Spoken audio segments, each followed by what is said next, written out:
Hi,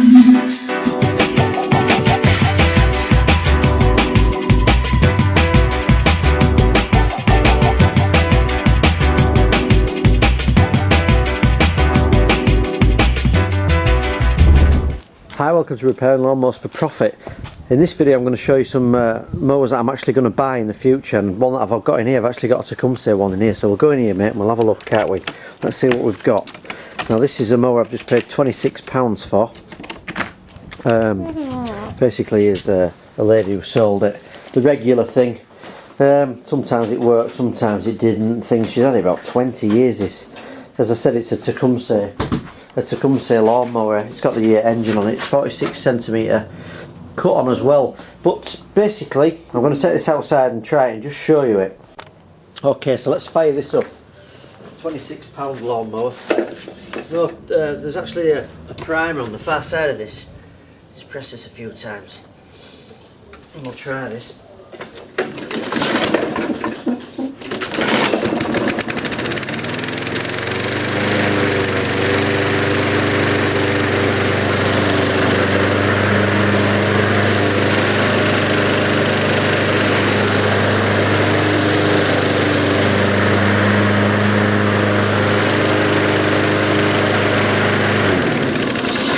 So, as you can see, this lawnmower was £26. Now, I've actually got 4 or 5 other ones lined up on eBay that I'm going to buy. What I'm going to do with this one, this is going to be my first one. This is going to be next year's summer holiday fund. So, £26 for a self-propelled mower. How did I get it working? I simply took the old fuel out, put new in and fired it up. It worked perfect. I've got a few others I'm just going to show you on my phone now, the ones I've got lined up. I'm going to start collecting these. What date is it today? It's the 10th of September. So we're going to start now, and I'm going to get as many of these as I can. I'm going to start saving for my summer holidays next year. So let's see what we can achieve.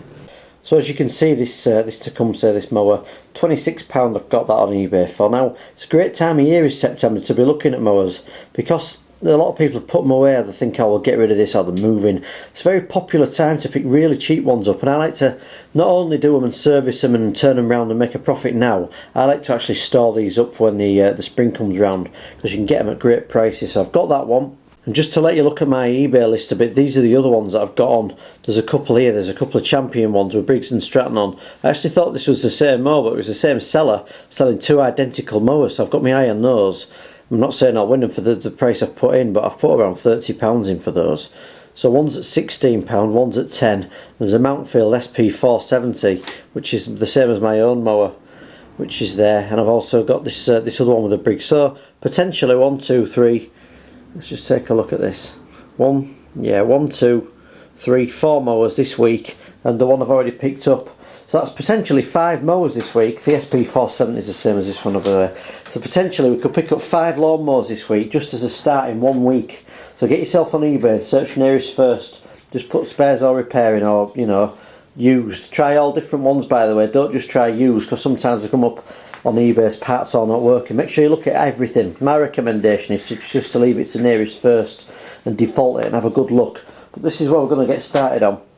I'm going to try and win these mowers, and I'm going to start storing these. I want to pay, starting today, I want to pay for my summer holiday next year. I'm just going to get one at a time, go through all the servicing and all the basic information that I'll teach you on the Repairing Lawnmowers for Profit DVD. We're going to make some profit, and then this time next year we'll have had a really good holiday out of this, or most of it should be paid for by then, depending on how much time I get. And there's nothing to stop you doing exactly the same thing.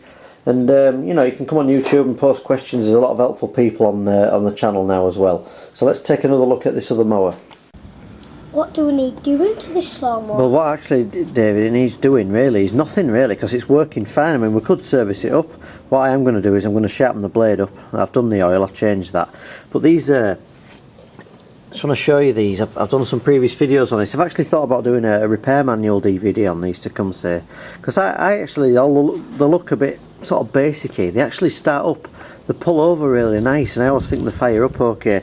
The only problem with these is they're a little bit fiddly to get in and out, but if you just want to get the bottom of the carb off, you can actually get in. The only problems come really is if you want to get into the whole thing and take the whole carb apart, take the exhaust off and stuff. It's just a little bit more awkward than the standard Briggs ones or the Honda ones sometimes. But don't discard these Tecumseh mowers with this engine on here. These always start up pretty good, I think, and nice and easy to pull over. And I don't think really for £26 that, you know, that's a bad mower. As I say, it's got the drive on it as well. All the cables are good. Actually, another thing I often see is that they have this linkage here for this cable always tends to be hooked around the back and then in, and people try and make it different. I just think that when they get them, they don't set them up correctly to begin with. They just sort of, you know, do the right thing. I see all these handles on the wrong way and stuff like that. So basically the only repairs I've done with this so far is put this handle on it. I've changed the oil on it, and I've just drained the fuel out of it with my extractor, put some new in. So that's the first one. This is the very first one, so we'll see what we'll make out of this one. And as you can see, I've got my window in.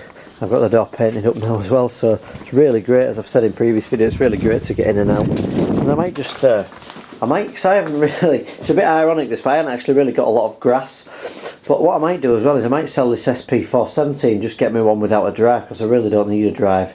And these tend to go for quite a bit of money as well, so I might service this one up. As you can see, of all the mowers I've got, actually the one that's actually my own is probably in the worst condition, but it does start and run great. So what I'm going to do just to make this right for next year is the pull cord. But these are the things I look at. The pull cord's all good. Now the oil's been done. I've just put some clean in there, as it was relatively clean anyway. Easy things to do. I'm going to put a new plug in it and just test it, make sure it runs just as good. I'm going to just tip this on its side as well. I'm just going to take the blade off underneath and sharpen that up. And I'll probably just take this air filter out of here. Dead easy to get to as well. Just unhook it. It's just a clip on the back here. Just pull it, lift it off. And you can see there that's black. That wants to clean out. So I'll probably just clean this filter off. Actually, it's not too bad underneath. Probably buy one of those for about £1 if I wanted to. But basically, it's not going to take any servicing. I always like to sharpen the blade because it looks great when you come to listing it. People love it. They think, oh, it's been looked after. It's got a new plug. It's got the blade sharpened. It's got the air filter. You know, they just look at it and they know it's all alright. So I'll put that back on properly when I've got another free hand. But they're the things I look for. I look at the pull cord. Things that potentially people won't want to see when they come and pick it up. Pull cord, spark plug, oil, sharpen the blade. And on these self-propel models, I always like to take the belt guard off underneath, clear the grass out. Then I've got no problems. When it comes to selling them, it's hopefully not going to come back anytime soon. What's that, buddy? What else is wrong with it? Well, maybe the wheel trims were missing 2, I think. No, I'm missing one, I think, aren't I? Yeah. We have one around there as well. And I'm in trouble really because I've got oil everywhere because it was leaking a bit of oil out. I'll clean this off actually, and it's just fallen everywhere, so I'm in a bit of trouble really, but never mind, eh? It'll all be worth it when we're on our holidays. Won't it, David? Yes. Right, first job then. Let's get this spark plug out and we'll change this. Right, so you're getting a bit bigger now. You can help me do some repairs as long as I've got my iron. Right, pull the spark plug lid off, please. Pull. That's it, mate. Put your tool on. Find out which side goes on the end. Oh. Yeah, slide that out, mate. Does it fit? No, not really. It's loose. That's it. That's it, mate. You just pull that bit out. Pull it out. Pull that out, bud. That's it. Now spin it. You're strong enough. There we go. Easy, isn't it? That's it. You move that out of the way and see if the spark plugs come away with it. That's it. So we just need to undo it with our fingers a little bit, don't we? Do you want to do that? Yep. So unscrew it then. Right, put it away. Let's have a look at that. Dirty. See what it's doing. It's not too bad. It looks like it's been running relatively okay, really not too bad. So we'll get another one of those. Now, this is where people get confused. They think, oh, I've got to have the right plug, and you do really, but I mean, on a motor like this, I mean, the Honda ones have the bigger plugs on, but I've generally found that everything sparks and fires okay. I normally just buy a box of these, box of these NGK ones here. I just put them in a little box here. These are, you know, I've got loads of them. There's one. Here we go. What's this one here? BR2LMs here. We'll go and screw that one in. Yeah, we'll see what we get. I always do one job at a time, by the way, and make sure it still starts, because if I decide to put a plug in it and then for some reason service the car and I can't get it running, you know, you want to know which one it is if there's a problem. If you do 4 or 5 repairs at once that are potentially going to stop it from being able to run, then you need to know which one it is. So do the plug, make sure it starts alright, you never know. Put the lead back on the end, push it on the end. What do you have to listen for when you put it on? Push, push. Does it click? Yeah. Good lad. Okay, and then you move all your tools out of the way, don't you, so there's nothing underneath. And we'll check and we'll fire this up again.